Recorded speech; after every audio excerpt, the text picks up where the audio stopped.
نبی پاک صلی اللہ علیہ وسلم کی خدمت میں آئے، کہنے لگے یا رسول اللہ صلی اللہ علیہ وسلم غربت بڑی ہے، میرے لیے دعا کریں اللہ زیادہ مال دے۔ تو محبوب صلی اللہ علیہ وسلم نے فرمایا تو جس حال میں اچھا ہے وہ تیرے لیے بہتر ہے، جس میں تو ہے وہی حال تیرے لیے، فرمایا تو جس حال میں ہے نا وہ حال تیرے لیے بہتر ہے، اسی میں رہ۔ کہ نہیں حضور دعا کریں، فرمایا سال بعد تو باز آ جا، حضور دعا کریں، فرمایا تو باز آ جا، 2-3 دفعہ کہا، ضد کی، محبوب نے فرمایا جا پھر اللہ تجھے زیادہ پیسے دے گا۔ چند بکریاں خریدی، اتنی برکت ہوئی کہ بکریوں کے ریوڑ بن گئے، پھر کچھ بکریاں بیچ کے گائے خرید لی، ان کے بھی ریوڑ ہو گئے، پھر کچھ اونٹنیاں لے لی، ریوڑ ہی ریوڑ۔ پہلے 5 وقت مسجد میں آتے تھے، اب فجر اور عشاء رہ گئی۔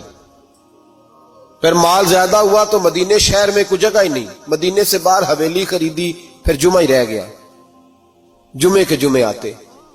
زکوٰۃ کا حکم آیا، میرے نبی کریم علیہ السلام نے حضرت ابو ہریرہ کو بھیجا، فرمایا جا اسے کہہ تیری زکوٰۃ بنتی ہے 2.5%۔ سالبہ کے پاس حضور نے پیغام بھیجا، پہلے تو کہا تیرے لیے بہتر نہیں مال، جب اصرار کیا تو اب بڑی برکت ہو گئی، بڑا آیا تو فرمایا زکوٰۃ دے، 2.5% زکوٰۃ ہے۔ اب جب سوچا کہ 5 اونٹوں پہ ایک بکری جائے گی اور بڑا سارا مجھے دینا پڑے گا، اب جب غور کیا تو یہ تو نہ کہا کہ میں نہیں دیتا۔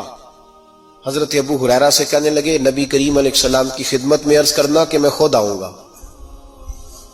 حضرت ابو ہریرہ نے آ کے عرض کی یا رسول اللہ صلی اللہ تعالی علیہ وسلم، حضور وہ کہتے تھے میں خود آؤں گا، تو کہتے محبوب نے ٹھنڈی سانس لی، فرمایا اسے کہا تھا کہ تیرے لیے مال بہتر نہیں، اب ہلاک ہو گیا، ہائے افسوس ہلاک ہو گیا۔ ان کو بھی تھوڑی دیر کے بعد احساس ہوا کہ یہ میں نے کیا کیا، نبی پاک کو ہی کہہ دیا نہیں ہے، حضور کو کہہ دیا بعد میں آؤں گا۔ اب دوڑے آئے، عرض کی حضور میں سارا کچھ لے کے آیا ہوں، قبول کر لیں۔ محبوب نے فرمایا گویا بلال حبشی کی خشک کھجور بھی قبول ہے، اور صہیب رومی ایک اٹی باندھ کی لائے تو وہ بھی قبول ہے، اور عمار بن یاسر اور مصعب بن عمیر اگر 2 دینار دے جائیں اور کوئی پرانا جوڑا کسی سپاہی کے لیے چھوڑ جائے تو وہ بھی قبول ہے، لیکن تو اپنا لاکھوں لے کے چلا جا، تیرا کوئی نہیں قبول، معاف کر دے۔ فرمایا جا معاف کیا، پر پیسے لے کے نہ آنا۔ اگلے سال پھر آئے، بندے ہوئے ہاتھ ہے، محبوبہ میں دولت کا کیا کروں گا، آگ لگانی ہے، قبول کر لے۔ فرمایا تو لے جا، تیرا نہیں قبول، گرا جو ان کی نگاہ سے وہ سنبھل نہیں سکتا۔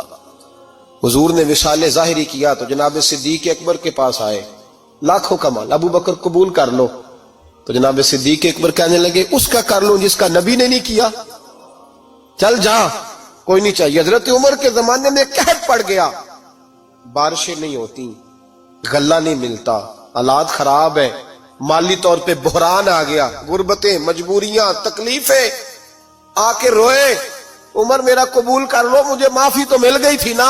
فرمایا معافی اپنی جگہ پہ، پر جس کا مصطفیٰ نے قبول نہیں کیا۔